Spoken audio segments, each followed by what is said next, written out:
Hey there, and welcome to What's the Story? We're an inquisitive bunch of hosts on a mission to uncover stories about faith and courage from everyday people. In doing that, we get the privilege of chatting with amazing guests and have the opportunity to delve into their faith journey, the hurdles they've overcome, and the life lessons they've learned along the way. If you enjoy our podcast, don't forget to subscribe and sign up for our weekly newsletter at our website, whatsthestorypodcast.com. It's your direct line to the latest episodes and detailed show notes delivered straight to your inbox. What's the Story is brought to you by Crowd Church, who fully understand that stepping into a traditional church might not be everyone's cup of joe. Crowd Church provides a digital sanctuary, a safe space to explore the Christian faith where you can engage in meaningful conversations rather than just simply spectating. So whether you're new to the Christian faith or in search of a new church family, visit crowd.church. And if you have any questions, just drop them an email to hello@crowd.church. They would love to connect with you. And now, let's meet your host and our special guest for today. Welcome to What's the Story. Beside me on the screen, if you're watching this, is a very old friend of mine, Mr. Rob Brown, all the way from Nottingham, the land of Robin Hood. If you're listening to this on audio, you can't see him, but trust me, he's just next to me on the screen. It's great to have Rob here. We're going to get into a whole bunch of stuff with Rob about his Christian journey, challenges he's had to face and all that sort of stuff. But yeah, Rob lives in Nottingham. He's done TED Talks, apparently. He interviews people for a living. He's written a book, so I feel slightly nervous. In fact, he's interviewed 1,000 people or more on what makes good people great, thousands of people. He is a stroke survivor. He's got epilepsy. He's a committed Christian. He has a black belt in kickboxing, so I just need to watch my P's and Q's. Apparently, you play chess and backgammon as well, Rob, in your quiet time, which I think is quite fascinating. I love this, you love orange chocolate. Is that Terry's chocolate orange, or is there a different type? That is my go-to, Matt, definitely. I can devour a whole one in one go. Yeah, I'm with you, bro. There's something that is so addictive about that, Terry's chocolate. And do you do the Terry's chocolate orange, which is literally the orange in the box, or do you do the individual segments that come in all the different flavors, or are you disappointed with those? I'm very versatile, but it's got to be milk chocolate. Terry's Chocolate Orange are diversifying their product offering, so you can get it in all kinds of ways. But yeah, my go-to is the original.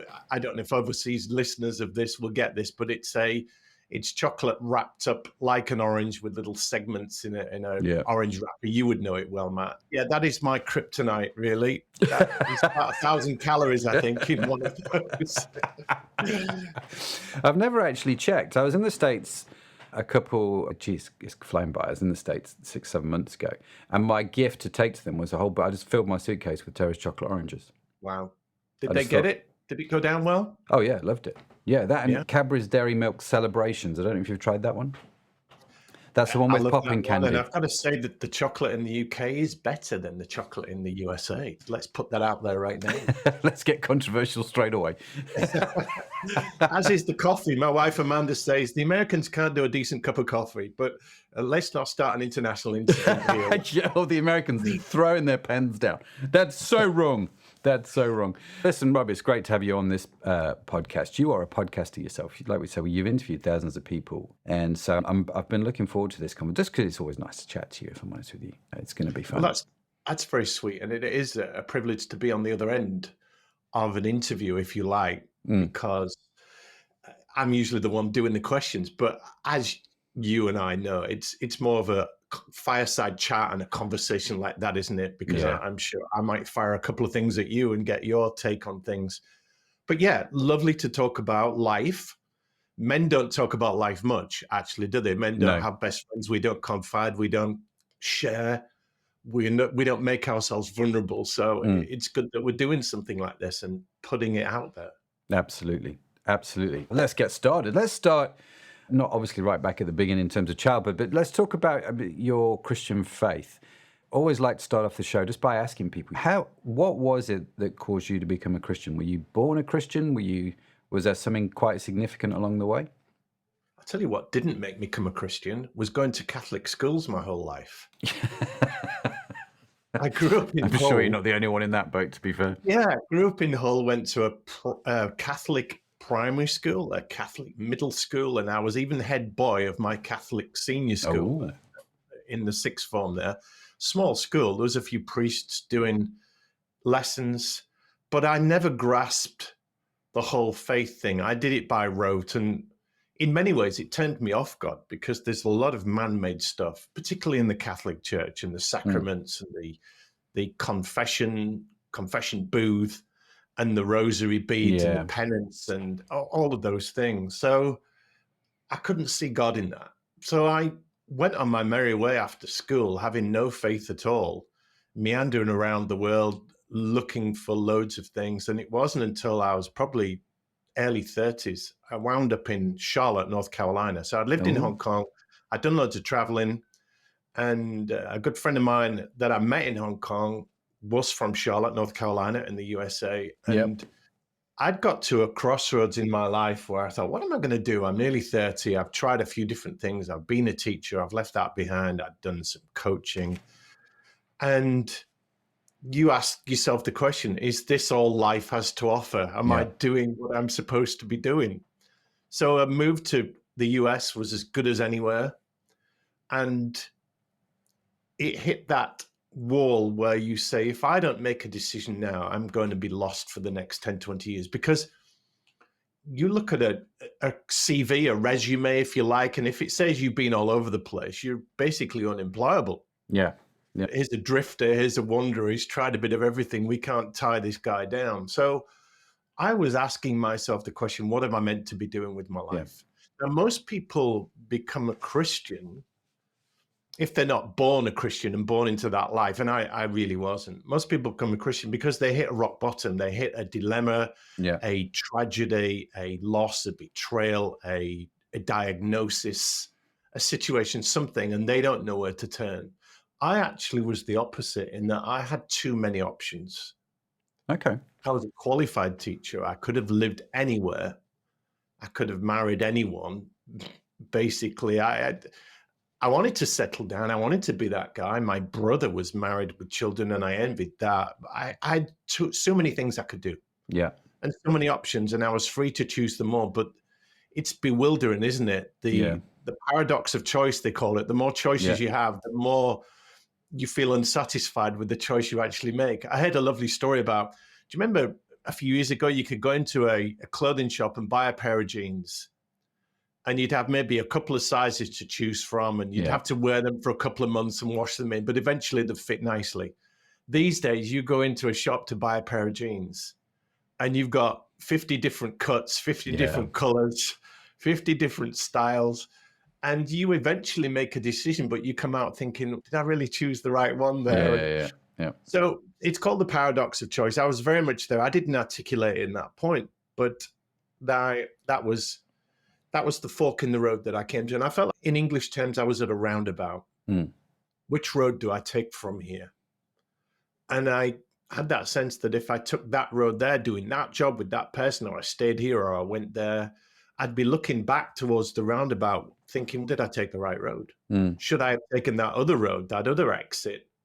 Which means you'd have to go back to the roundabout and start again. So it became really critical that I chose the right path. And I was bewildered by the choice and the responsibility of that choice. And that was when I started to, my roommate back then, Eric, was a Christian. He was going to a church in Charlotte. And this is Billy Graham's hometown, Matt. Yeah. Charlotte, North Carolina. We know Billy Graham, one of the greatest evangelists of modern times. I went to a Billy Graham crusade, and he filled a football stadium with 80,000 people. And there were 8,000 in the choir. That's how big it was. Wow. And I went on my own. I was right up there in the rafters, just curious. I hadn't gone to a church. I didn't want to go back that way, but I did have some questions. Ultimately, the question was, God, if you're out there, you're the one person that's likely to have the answer to the question, what am I meant to be doing with my life? Yeah. I wasn't praying for a miracle. I wasn't praying for redemption. I wasn't praying to be saved from anything. I wasn't at rock bottom, like I said. I just wanted a simple answer to the question, what next? Yeah.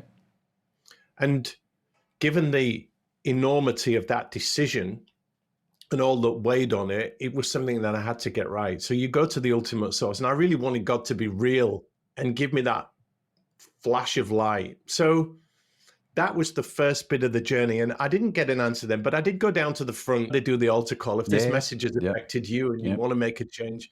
And I prayed a simple prayer, but nothing happened. What did happen is a few weeks later, I'd obviously got something and I felt maybe God might be staring, but I didn't believe he was real at that point. And I'm early 30s here. So I went to church where Eric went. I don't think I went with him actually that day.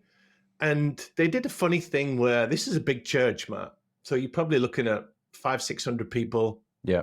Big auditorium, very well done, Baptist church in the south of the US. And they're very fervent, but very professional. And they asked the question, if you're new here, just stay in your seat and wait for 30 seconds. And at that point, everyone that wasn't new in the church stood up. So the only people that sat down are the newcomers. So immediately everybody knew who you were.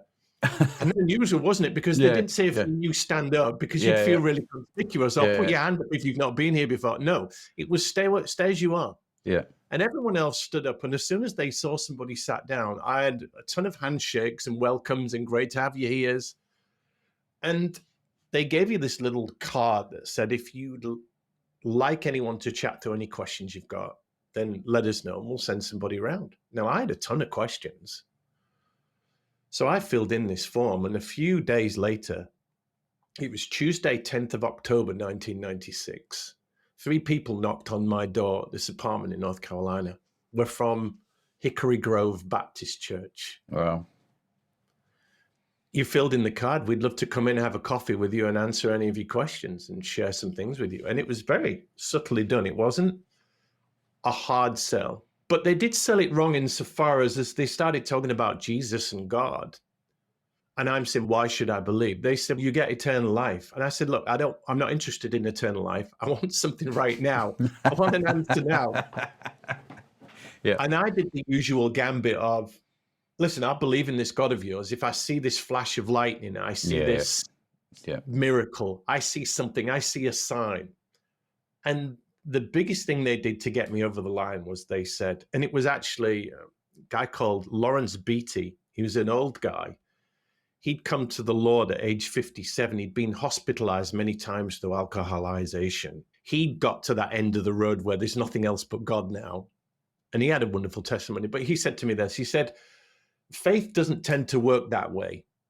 You've got to believe in God first, and then he'll show you the signs. It's a blind step of faith. It really works with people. We can think of Paul on the road to Damascus, where he gets the sign first and then he believes. But for most of us mortals, you've got to take that step of faith first, and God will show himself. So I said, okay, I'll do that. I entered into the game, if you like. But I did pray with an open, fervent heart. And they stood with me right then, and we prayed the prayer, Lord, I bring you into my life. I've messed things up. I don't know what I'm supposed to be doing.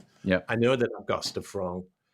If anyone can help me, it's you. Please come into my life and guide me and be my savior. And many people listening might recognize some kind of believer's prayer like that. But it was that blind step of faith, Matt. And whilst I'd love to tell you that there was lightning bolts and stars and angels singing and everything else, it wasn't that, but it was a sense of peace around me that I've done something good there. That's a step in the journey that I want to go down now. And I can tell you with all honesty that in the next few days, a real peace came about me, that I'd done the right thing, that God was in my life. And I started to see God everywhere, even in the trees and the sky and in my mind. And it became that there was something bigger than me. And that was such a relief. It was such a peace that I didn't have to make this decision on my own. So it didn't all fall on me if I got it wrong. And I can look back on it now and think, do you remember Moses, when God called Moses to release the Israelites and go to Pharaoh with a staff? And Moses felt completely inadequate to handle that task. But God said, you won't be doing it on your own. I'll even give you Aaron, but I'll be there with you as well. And I'll give you these miracles, and I'll give you these signs, and I'll give you the words to say. So I felt like I wasn't on my own. And pretty soon after that, I'll stop talking in a moment. I'm sure you've got a few questions, but God told me to go back to the UK, go back to where I came from, go back to the start and be a teacher, which was my craft. So I'm already getting answers of what to do and where to Yeah. do it. And that was Yeah. a great start. He didn't show me all the answers then, but he gave me a couple of pieces of the jigsaw. Well, it's And fascinating. there was peace in that. Yeah. That's No, my fantastic. testimony.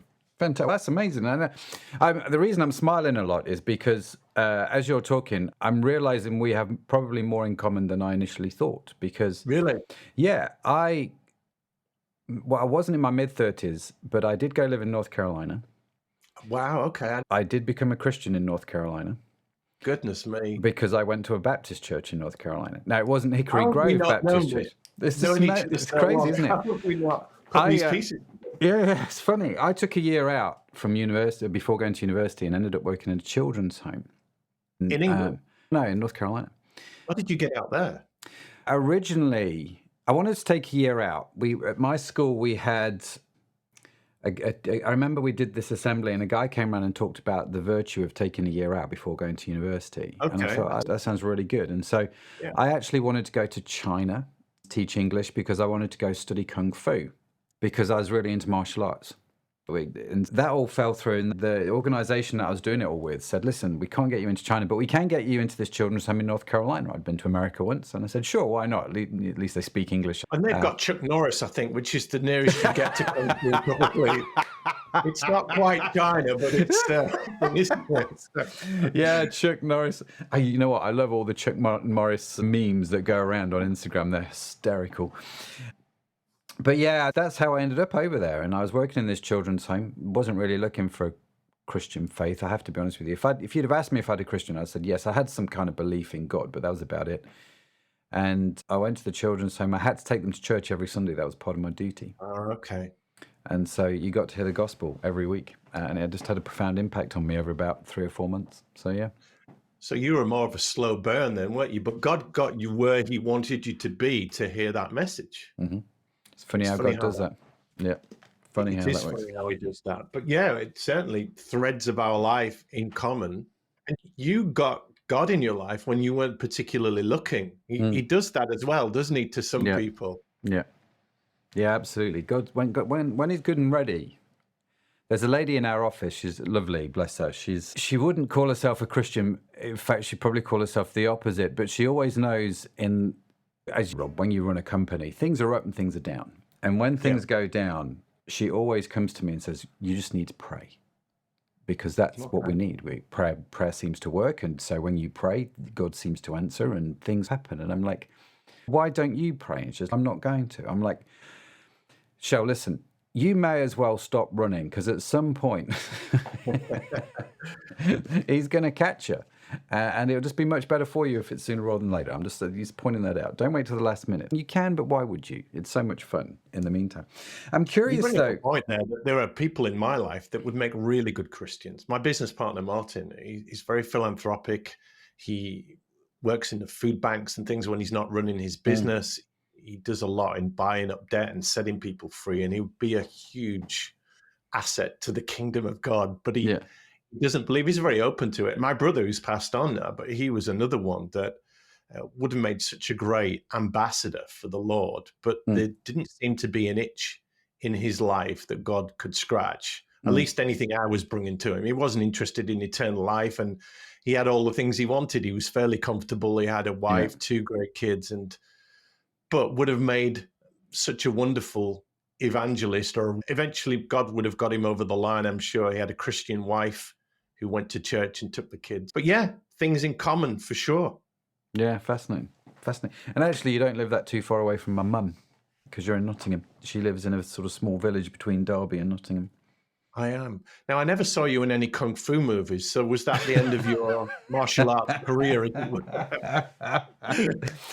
It's brilliant. In fact, it's interesting, actually.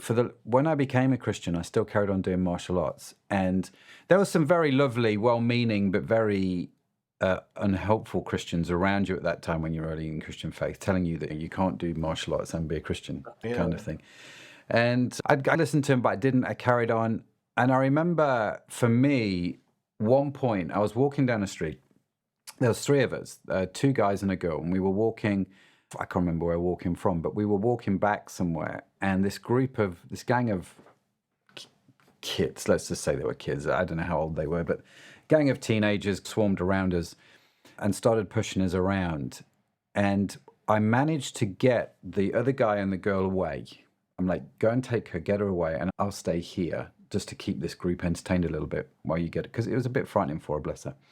And I remember it really clearly, Rob. I remember I was standing around these people, and as I turned around to make sure they were gone, one of them punched me in the face. Now, I turned round, and I don't know if you've ever been in a situation like this, but in that situation, I looked at them. My whole body changed in an instant. I went into a stance, and I could see myself in my head in an instant. I knew what I was going to do to the first 5 people around me. I knew the moves. I could see. I trained for so long, I could see those moves happening. And I remember very clearly in that instance, the Holy Spirit saying to me, I've got this. And so my whole body then instant relaxed. And the person in front of me could see it because they thought, oh man, I'm going to get a good hide in now. This guy's really hacked off. And I said, I remember pointing at him and I said, listen, I'm going to start praying. That's what I'm going to do. Yeah. I said, I don't know if you believe in God or if you don't, but let me tell you, you need to thank him because he has just stopped me from absolutely going for hell for leather on you, because he was the one that hit me and I was going to take them out first. I was so angry. And I'm like, you really need to thank him. And I think in that instance, I then stopped doing the martial art. It wasn't intentional. It just happened from that point on until maybe my kids were, I don't know, 2 young boys. And I thought, actually, it'd be really good for them to start to learn some of these things. And so we went and we did martial arts every week, and we really enjoyed it. My middle child, my youngest son, Zach, particularly enjoyed trying to hit me every week. It was like cathartic. It was like therapy. So yeah, that's my story. That's straight out of you could make a movie out of that. We see these scenes in movies, whether it's Bruce Lee or Jack Reacher or insert your own superhero there, where they're surrounded by a group of ill-meaning ruffians and evil villains, and they all put the guns down and fight nicely and come at you one at a time, and such is the way of the movie. But I've never seen or heard of that response to a potential fight, and how obedient and courageous of you to actually handle it like that. That's incredible. It totally diffused the situation. And do you know what? Just to finish the story off, a week later, I saw that same person walking down the street. And do you know what I had in my hand? My Bible. Okay. So here I am thinking, because part of me is going back, going, okay, God, I could see what you're doing there, but I really wanted to hit him. Yeah. Which is completely normal. Yeah, completely normal, the sort of thinking. And I remember walking away thinking, I don't know if I did the right thing. And then I saw them a week later and I had my Bible and they recognized me. And I just said to them, I really hope you have been praying and I really hope you have started thanking God.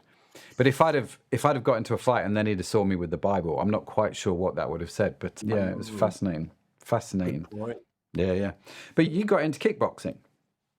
Black belt in kickboxing. I was late to the party. One of my daughters, Georgia, my eldest, played in a football team, and one of her teammates went to a kickboxing class with her dad. I said to Georgia, why don't we go along and join them as a daughter-dad type thing? And we went to a local kickboxing class in a sports center, and we enjoyed it. We bought the pads and the kit and started playing with it. And this daughter and dad fell away, but Georgia and I kept going. And I was probably 46, 47. Wow. And I'd had my daughters got married quite late. After I came back to the UK, it was within a year, no, probably a few years that I met my wife in Hull. So that's my hometown. So God brought me back for that reason. So we did this kickboxing stuff. This other pair fell away. Georgia and I kept it going. She stopped at her blue belt she got, but I'm now maybe 48, and I'm thinking, why don't I just keep going? Could I get my black belt before I'm 50? And it took me 3 or 4 years, but I did. I kept it going. And even after Georgia had fell away, and it became a real goal for me not so much that I wanted to be a fighter or anything else, but I thought this is a great thing to attain. And if you're a father of 2 daughters, the old cliche of they bring a boyfriend round, Oh, yeah. Yep. and you show them your knife collection or your gun collection if you're in the US. But I wanted my daughters, with me as the ultimate protector, to say, this is my dad, and by the way, he's a black belt in kickboxing. Yeah, totally. So that was a motivator. But for myself as well, but which led to another thing we'll come on to.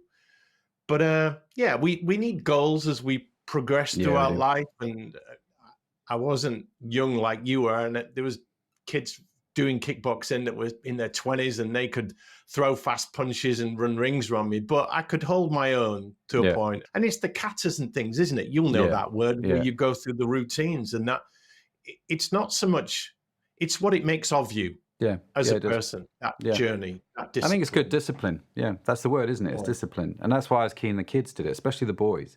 Zoe did it, my daughter as well, and she got into the whole martial arts thing, to the point where when she does bring a boy home, if he's actually got far enough to come home, I'm kind of like, he's probably okay, because she's got 2 older brothers that he's got to get through. And then there's, I remember one time, I don't know if I should tell this story, but I was back home in Derby, and my cousin, who's not really was it my cousin? I can't remember if it was my cousin or somebody, like someone close to the family.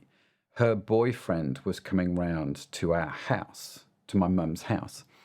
And this was a few years ago. And there was 3 of us stood outside. There was me, my brother, who is ex-military, right? He wasn't at the time. He was in the army at the time.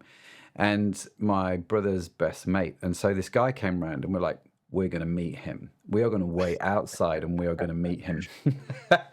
Because I know what I was like when I was a teenager, and none of my girlfriend's dads at the time took me aside and said, I'm not being funny, Matt. You do anything crazy, I'm going to break your legs. Not that I advocate that level of violence, obviously.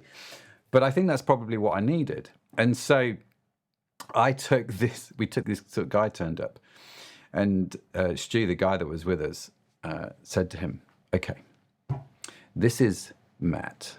He's trained to save you, because he always calls me the vicar.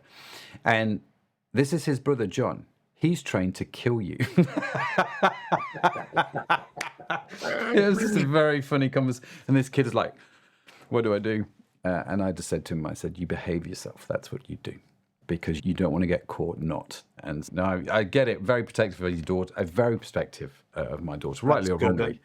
And I wish more dads would have those kind of conversations with young boys, because there's a lot of cockiness and arrogance of youth. Yeah, probably you and I felt back in the day, where at 20 you feel you know everything, but looking back you realize you know nothing. That's actually true. You are nothing. You know nothing. Yeah, you are nothing. Yeah, a bit of humility at that age is the dad's job to instill in the young men that get around our children. Yeah, absolutely. And listen, you have a great time, but if you step out of line in any way, there are consequences, and I think that's an important thing. The line I used once was, don't touch my daughter anywhere that I wouldn't. Yep. That just sums it up. It totally sums it up. It's exactly right. And I think these conversations should be had. I remember a pastor friend of mine, his daughter was going on a date, and this is in the States, and they were going to senior prom, and this was the first time she'd gone on a date, and the guy had come round to pick her up, and the dad knocks on the door. He knocks on the door, and the dad answers it, Eddie. And so Eddie's, come on in, dude. And he's all dressed up, black-tied, and she's just going to finish getting ready. But let me show you something while we're waiting. So he leads him to the garage and shows him this brand new car, a big, shiny car that they had the license plate Glory 1, I think, from memory, the bizarre detail of the story. Anyway, big, shiny car. And he said, would you like to borrow the car this evening? I can give you the keys to my brand new. They were talking about the car. What would you like? Would you like my new car? Love the car and all that sort of stuff. And then he ends the conversation by going, would you like to borrow it? Would you like the keys? And the young man quite rightly said, oh, no, I wouldn't take your car out. And Eddie's like, why do you not want to take my car? And he says, it's a new car. It's brand new. He says, it's really, it's expensive. It's worth a lot of money. And Eddie said, I just turned around to him and said, you are taking my daughter out tonight. She is worth more to me than this car is worth. And Eddie's like, in an instant, that kid understood. That was really clever. I thought it was very clever. Yeah. So you've got a black belt in kickboxing. And I said in the intro, one of the things I do want to talk about is the stroke that you had, because you are a stroke survivor, is what we said in the introduction there. And when we were doing the pre-chat, I asked you, what's one of the biggest challenges that you faced in life that God's helped you overcome? And you immediately talked about the stroke. Just run us through that. Any near-death experience, brush with mortality, has got to be up there, hasn't it? So I was, a little bit of context, I trained as a PE teacher, physical education teacher, and I did maths as a second subject. So you're not teaching hockey on the cold playing fields of England in your 50s. That was the thinking. So I trained there, and I've always looked after myself. Rugby player and cyclist, and did triathlons and things like that. Never drank. My dad was a drinker, and he pushed me away from drink. Never smoked. And eat well, look after yourself. That was my upbringing. So in my mid-40s, late 40s, I'd got my black belt in kickboxing. I was doing boot camps as well, the outdoor exercise thing in the park with a few people, and you swinging some kettlebells, and I'm doing all of this and feeling good for my age. And that's a vanity thing about men as well, isn't it? You don't want to be an old man with a beer gut and That's out very of true. shape. Yep. So a bit of vanity helps with that. So I got my black belt, and I laid that down. Actually, I don't know how far you got, but once I was presented with the black belt, I didn't really go back. You go on to your second dan and your third dan, and how far do you go with this? And some people did, but for me, it was that attainment. I'd got that. So I laid it down, and I looked for some other things, did a bit of jogging and rowing machine I've got. But probably I did some damage because I started to get some migraines. This is maybe about 18 months after I'd quit kickboxing, and I'd hit my 50th birthday. Yeah. And I would get migraines as a child, Mark, maybe one a year. My mum got them too. But I went through a period, Easter 2016, where I got 28 migraines in 30 days. Jeez. And these were not just migraines. If you were to put a pain scale up, where 10 is your head's exploding and you're rolling around on the floor, and 1 is just a mild headache, I was up in the 8s and 9s. I was on the floor. Now, I'm a Christian at this point, so you can pray as much as you like, but the pain is still there. And we knew something was wrong. So I went for some tests, and they offered me the scans, but they said, we can have a look, but these scans are like 1,000 times more powerful than an X-ray. Do you want to be doing that to your brain? So they talked me out of it. So I went down a journey with my wife of changing my diet. Am I stressed? Am I looking at screens too much? What's going on here? Now, we didn't know it, but I was having some mini bleeds in my brain. Right. So without getting too medical, there's a network of capillaries around your brain, arteries and veins. And an artery had shunted into a vein and opened up what they call a communication. Now, they're not supposed to be joined, arteries and veins. So this was starting to pump high pressure blood into a low pressure vein. And this vein couldn't cope, and it started to leak a little bit. And that was the migraines. We didn't know this at the time. So for months, I'm changing what I'm doing and got some slight relief, but I was still getting migraines. And I said to my wife, look, let's just go away on holiday. I'll come off screens. And we went to a place in Mallorca and got a lovely hotel. And I just had a swim one morning, and I got out the pool and laid on the sunbed, and I had another migraine, and I could not get up. And this was the last 2 or 3 days of the holiday. So we're thinking this is serious. Now, I didn't know it, but I'd had a brain hemorrhage. I'd had a bleed on the brain at that point because this vein had just gone boom. It couldn't take it anymore. So that was happening inside my brain. So I'm writhing on this bed. A doctor came to see me, and we need to get me home. And I wasn't fit enough to fly. Wow. But he gave me an injection. I managed to get on the plane. I was in really bad shape. I'm shuffling around. I've got shades on. I'm dehydrated because I was vomiting. I couldn't keep anything down. But I got on the plane, and when I'm checking in, the steward there is saying, is this guy all right? And my wife said, oh, he's just scared of flying. But it wasn't true. I was in a bad way. So the journey and the elevation, the height, the rarefied air, I took ill on the plane. So it was oxygen mask. Thankfully, we were sat at the front. It didn't cause too much of a ruckus, but I was given oxygen on the plane. And at the end of the journey back to Nottingham, paramedics came onto the plane. The hospital sent an ambulance, and I'd vomited on the plane too. Right. There was no way I was coming off that plane without being in an ambulance. No. Because something is majorly wrong. Yeah. So I bypassed passport security. I got into the country without showing my passport, and I went straight to hospital. And it was bank holiday, August bank holiday, Matt. If you're in the UK, you know that everyone's on holiday there. So I got to a hospital at 1:00 in the morning, and they put an IV in me and got some saline in me because I'd not drank for a few days and I'm totally dehydrated. They had nobody there to assess me. So I came home in a taxi at 3 a.m, still with a pounding headache. And Amanda called our doctor the next day and said, look, we've got him home, but he's still in bad shape. And the doctor came to see me at my home and he said, you need to get him to hospital right now. So we went back to hospital and I collapsed at the hospital, waiting by an elevator to go and see somebody. And a nurse came up to me and my wife, and our pastor was there, actually, Kate, with us too. And they said, are you okay? My wife said, no, he's collapsed. And she pressed a button in the lift and a crash team came to me, these emergency teams. Yeah. And now I'm in the system. So they scanned me straight away. I'm basically unconscious. And they found this massive bleed on the brain. The blood was rushing around my skull. And they put dye in you as well, so they know exactly where it is. And they operated pretty quickly on me. A neurosurgeon knew what was going on. And any kind of bleed or blockage in the brain is deemed a stroke. That's the generic term. Yeah.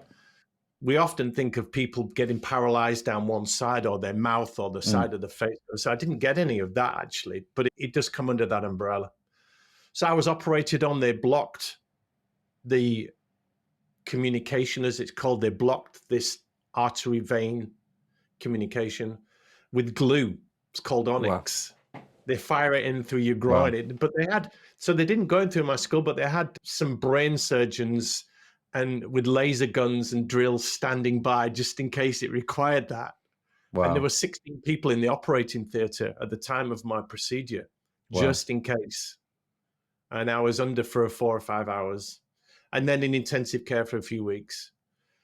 And to bring it to the end of the story, I did come out. I was healed, but I found out later I had some scarring in the brain, and the bleed had damaged some nerve cells. So I lost some vision. I was a bit blurry-eyed for the next few days, but as it all calmed down, I realized that I couldn't see a quarter of the world. It's called quadrantinopia. If you think of your vision as 4 quadrants, my eyes were fine, but the quadrant that transmits, the nerves that transmit what through the nerve endings into the brain, they were damaged.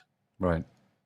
So I'd lost vision in my top left quadrant because the bleed was in the back right-hand side of my brain, and your optic nerve crossover.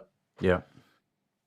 So once this was diagnosed, there's a quarter that I can't see, and I wasn't allowed to drive. So I had to have that surrendering of my driving license. And then we'll come to it, I'm sure, but at COVID a few years later, 5 years later, I had a major epileptic seizure where the scarring in the brain had caused some electrical imbalances. So I fell unconscious with a major seizure, was taken to hospital by an ambulance, and woke up there, and they said, you've got epilepsy. What caused it? And the scans they showed had come up in this area of my brain, these electrical imbalances. So they said to me, you won't be able to drive now. And I said, actually, I've not been able to drive since 2016 because of the vision problem.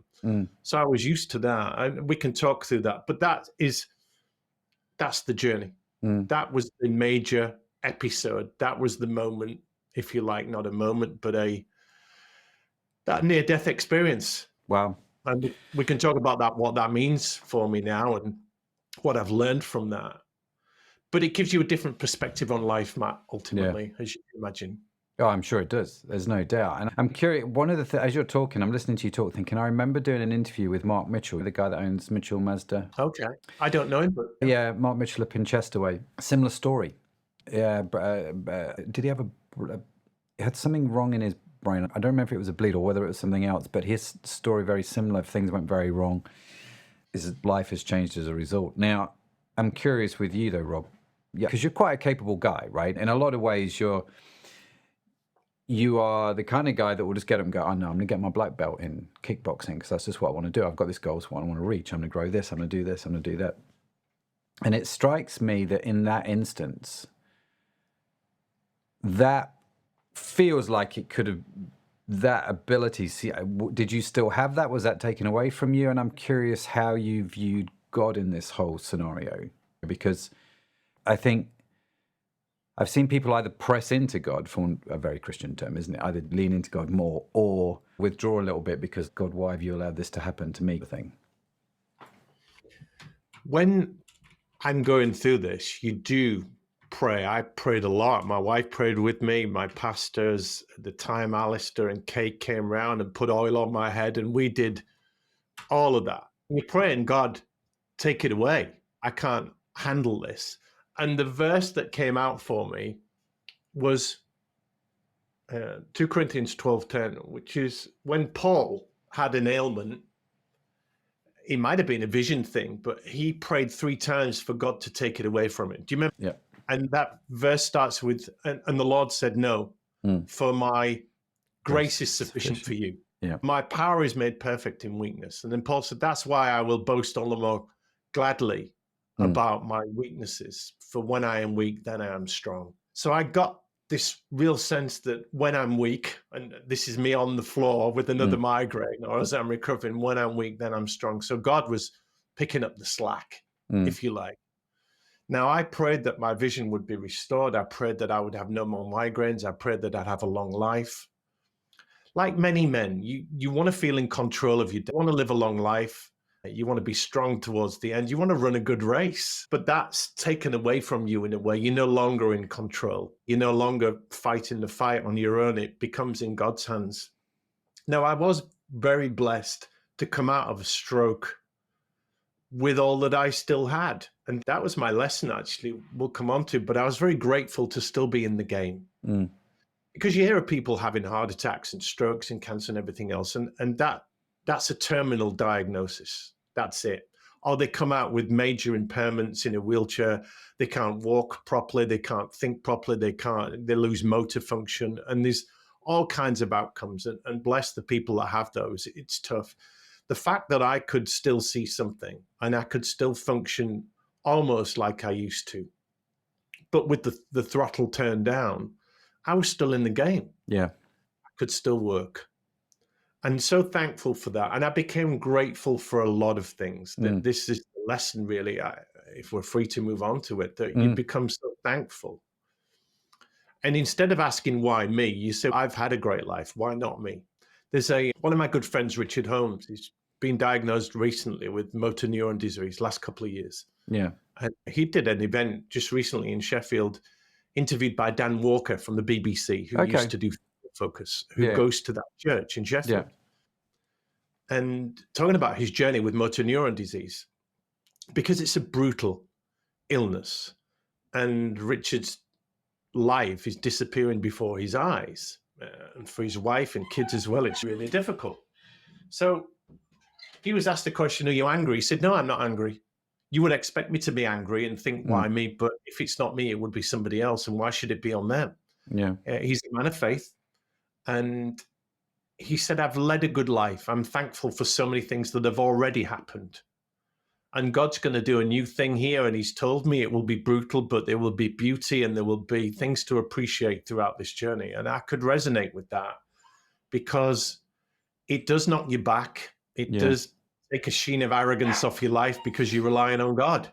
There's a lot of humility and gratitude and appreciation for the smaller things and the ordinary, mundane things in life. And that's the point where I got to, that God was showing me something and stripping layers off me and snipping things off like the vines. Yeah. You're right. It's just about God now. Walk that walk. That's where I got to. So because this was like I said, I'd like to ask everybody, what's the one thing that you've learned over the years in all of this? And you've quite eloquently said, I just became more grateful. So in terms of that journey, you first get you're having the migraines, you you have all this drama on the plane. At what point do you switch from anxiety, from fear into gratitude, or are those two things going side by side the whole time? I'm curious to know what happened to you in that. That's a great question. I tell you a moment that was of massive relief for me. When we are in the hospital, I'm semi-conscious, and the consultant there had looked at my scans and he said, I know what's been happening to you.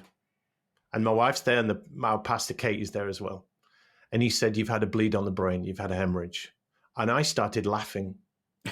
Okay, good response, probably. And my wife next to me was obviously horror-stricken, because you're looking at brain surgery and is he going to survive and all of those things. But I was so relieved, Matt, that finally I knew what this was that I've been going through for the last 3-4 months. Yeah, I'd had a diagnosis. I had an answer. And once you've got an answer, you can deal with it. Once you know your enemy, once you know what you're up against, if it was a stroke or a cancer diagnosis or whatever it was, I would have been happy that at least I could deal with it. And I knew what had been going on in my head. So I laughed, and such relief. So that's when God started to come into it, that there was no anxiety. Amanda, it's hard for your partner, isn't it, sometimes? Yeah. Because I'm in the eye of the storm, barely holding it together, just trying to focus on me. And I went into my own little world. And Amanda's on the outside running my life, picking up all the pieces, dealing with relatives, dealing with the diagnosis, answering our 2 very young daughters who are saying, is daddy going to die? Taking care of all of that stuff. And I'm just focused on the procedure that will allow me to get through this. Going into surgery, signing a disclaimer, all of that with a very shaky signature, and then being prepped for brain surgery. There was a calm about me. I think that I knew finally where I was. I knew what I was dealing with. I didn't know what life would look like on the other side, but the surgeon said, we can stop this bleed. So after that, I'm in intensive care, and then I'm in rehab, and there's blood still in my brain, and it takes 6 months to dissipate back into the body because it doesn't go anywhere unless you release it from the skull. I was in a season where I couldn't get my pulse above 100. Wow. Because the body's under huge stress. So I'm actually putting on weight then, but I'm staying very calm, thankful that I've got through this, that there was life on the other side of this, and I was fairly normal. I knew then that I'd lost vision, and I'm coming to terms with that. But through it all, there was a certain relationship with God, a bit like your Holy Spirit moment with that fight, with God saying, I've got this. Yeah.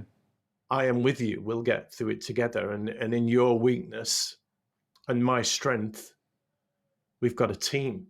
I remember this story this is going back a little bit, but John McEnroe, do you remember the tennis player? He was a fantastic doubles player, and he played with a guy called Peter Fleming. Fleming and McEnroe, that was the dream team. They won lots of titles.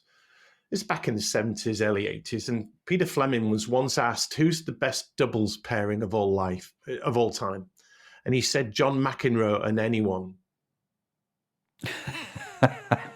That's a great answer. Yeah.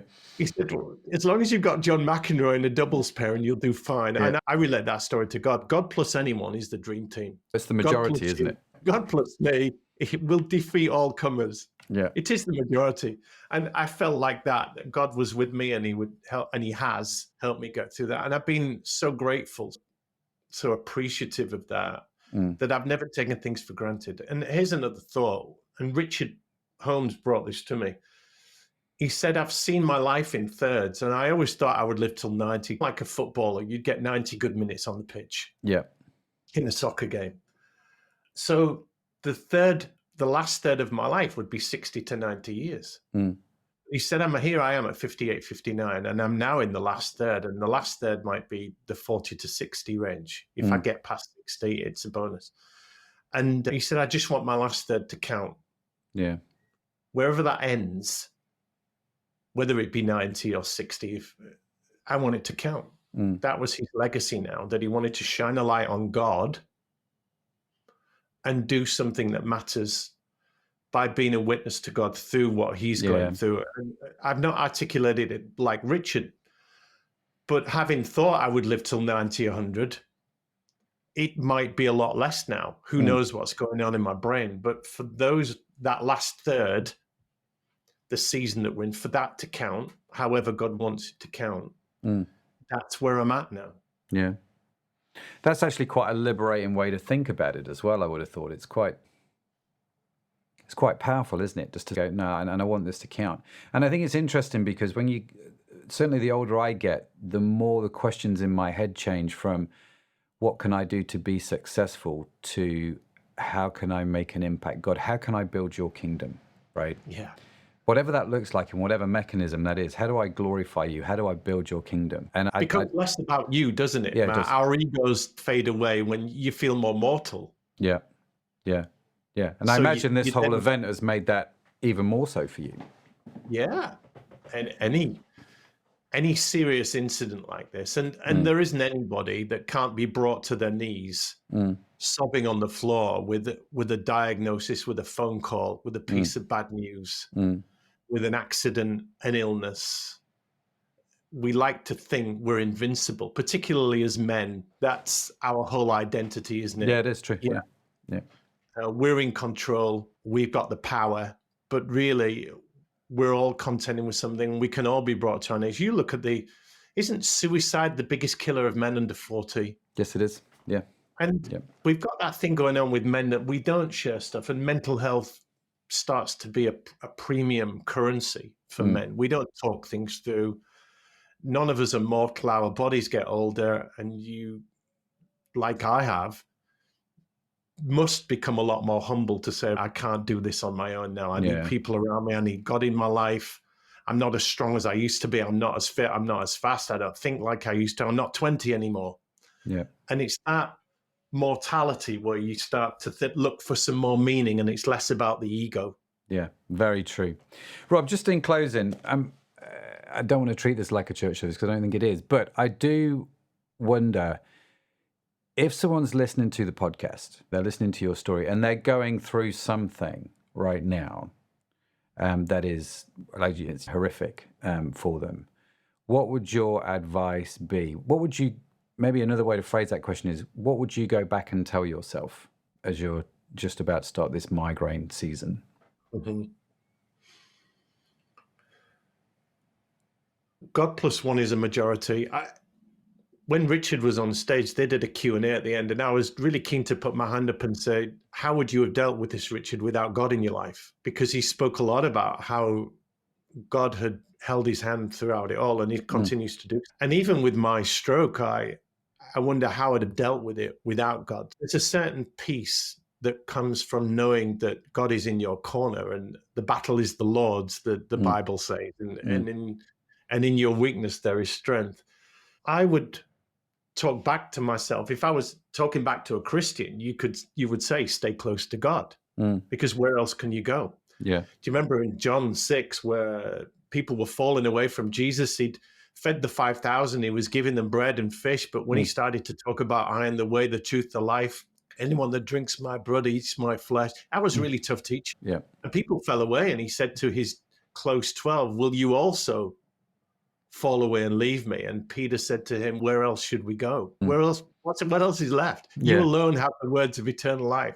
So speaking back to anybody as a Christian, I would give them that message. But speaking to non-Christians, I would say that we can't do this on our own. Nobody escapes trials and challenges and bad news, and nobody can say with any certainty how their life is going to go. You plan things out, but trials are going to come to us all. So who are you going to fight those with? Because you can't stand on your own 2 feet and keep swinging. So there's that sense of who's going to go with you for the journey. And God must be as good a choice as any. Where else are you going to go? What is left? It's a privilege to grow old. Is it? Not everybody gets to grow old. Yeah. And you get grateful in thinking, the job I'm bitching and moaning about right now might be somebody's dream job. Yeah. Or me still being in the game and not being able to drive might be fantastic for somebody that is in a wheelchair that hasn't got through that part of the stroke. So as much as I might complain about what I haven't got, there is so much to be thankful for that I have got. So my ultimate message would be, wherever you're at in your life and whatever you're contending with and going through, there are so many things to be thankful for. If you just look for them, if you're open to them and count your blessings and be grateful for what you do have left and what's still going for you. If you start to look at that instead of the size of the problem, and you start to look at the size of your God instead of the size of the problem, that's the ultimate takeaway for me. And that makes every day count in the end. I keep a little journal of blessings now, just things that happened to me and around me. It's not quite that was a great sunset, but I had that lovely walk, and that was great with my daughter, and we got through that, and I did that preach at church, and that went well. And little things like that might seem quite mundane to people, but if you start to count those up, you feel that God is for you and not against you. And that's a wonderful feeling of peace. Absolutely. Oh, mate, powerful stuff. Powerful stuff. If people want to connect with you, if they want to reach out to you, what's the best way to do that? I am most active on LinkedIn. I'm not an Insta LinkedIn. Or a Twitter or anything else. I quite like TikTok, but you wouldn't really find me on there. It's for the younger generation, but I'm still in the game business-wise and will be for a few years. So LinkedIn, if people want to have a conversation, that's a good reach out. But I'm not the robbrown.com, go there and see all my talks and buy my books and everything else.